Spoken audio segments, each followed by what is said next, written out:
Historic records prove the secret intensification of the biological weapons race in America make the Soviet efforts pale by comparison.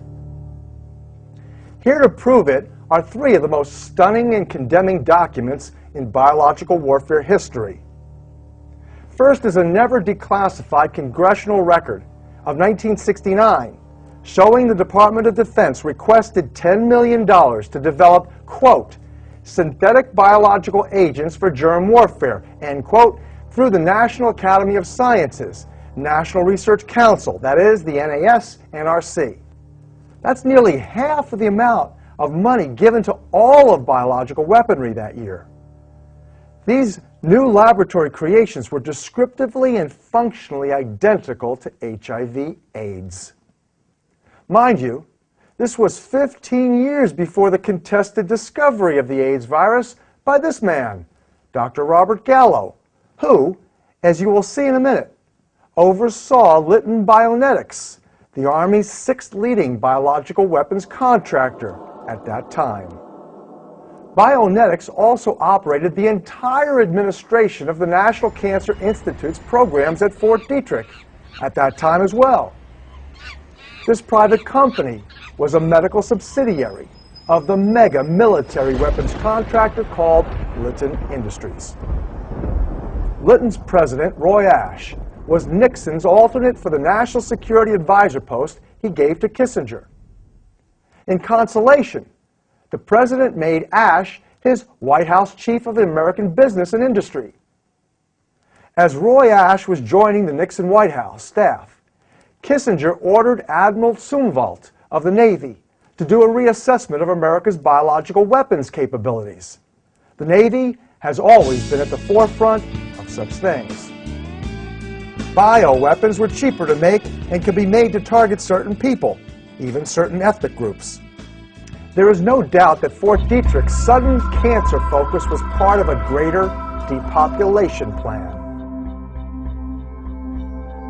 According to congressional records and his biographer, Time magazine's managing editor, Walter Isaacson, Kissinger selected the option presented by Admiral Zumwalt to develop AIDS-like and Ebola-like bioweapons, and the contract went to his White House colleague's company, Litton Bionetics.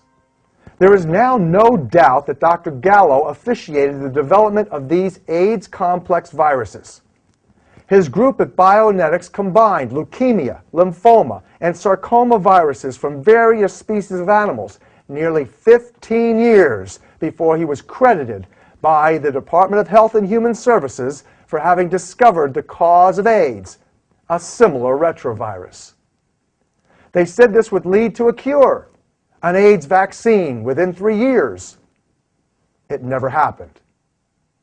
I managed to catch up to Dr. Gallo at the 11th International Conference on AIDS in Vancouver in 1997. I asked him if he was concerned that some of his experiments might have given rise to the AIDS virus or AIDS virus relatives that might have contaminated monkeys and chimpanzees shipped by Litton to the Merck's vaccine division in New York for the production of the earliest hepatitis B vaccines.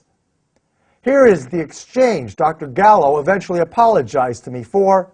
He was obviously aggravated. Do you have any concern that your early experiments in taking simian virus 40 in the presence of simian foamy retroviruses and recombining them with cat leukemia and chicken leukemia sarcoma viruses might have given rise to HIV or its relatives following their culture in human tissues, and that these mutants could have contaminated some live viral vaccines produced in contaminated monkeys and chimps supplied to vaccine manufacturers through your affiliates at Litton Bionetics? Quite frankly, I don't know what the hell you're talking about. Affiliates at Litton. I'll cite your paper, Dr. Gallo. If you can, you've got a paper. You've got a paper that I don't know I ever published. Okay. I'd sure like you to cite it. Would you begin? I'd be happy to.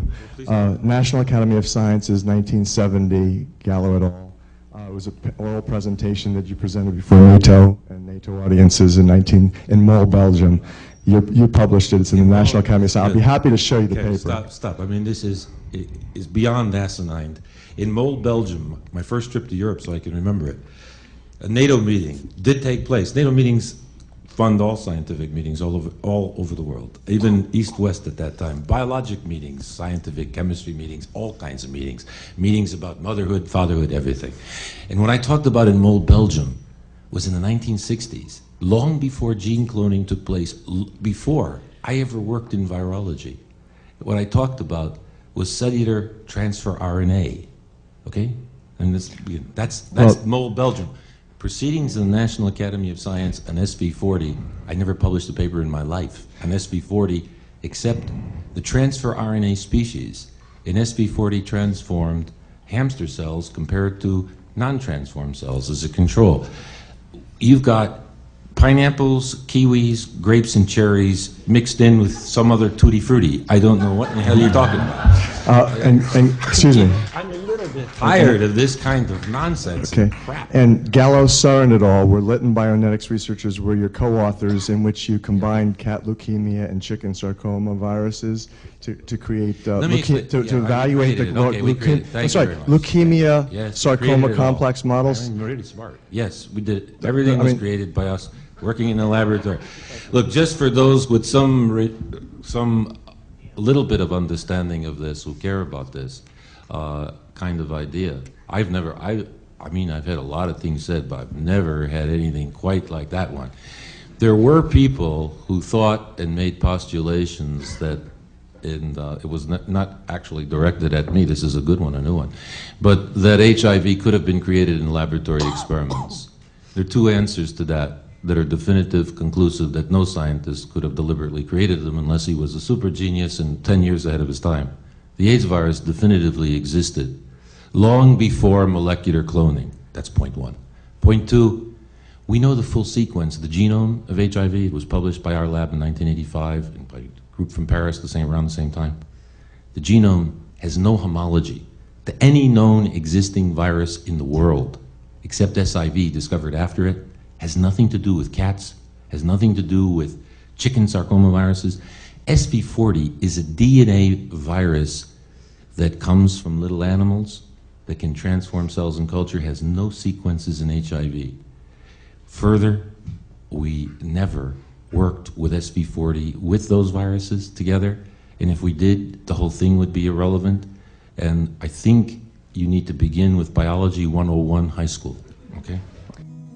These documents, including the U.S. government contracts, best explain how AIDS emerged on two far-removed continents in black Africans and gay New Yorkers by 1978. These were precisely the populations that received the first hepatitis B vaccines produced in Lytton's chimpanzees just 4 years earlier. By the way, the man sitting to Dr. Robert Gallo's right is Dr. Jonathan Mann. At the time, Dr. Mann was the AIDS czar for the World Health Organization. Not long after Dr. Mann witnessed my exchange with Gallo, he quit his most esteemed position, saying, quote, "Far more than a medical problem, AIDS is a socio-political imposition," end quote.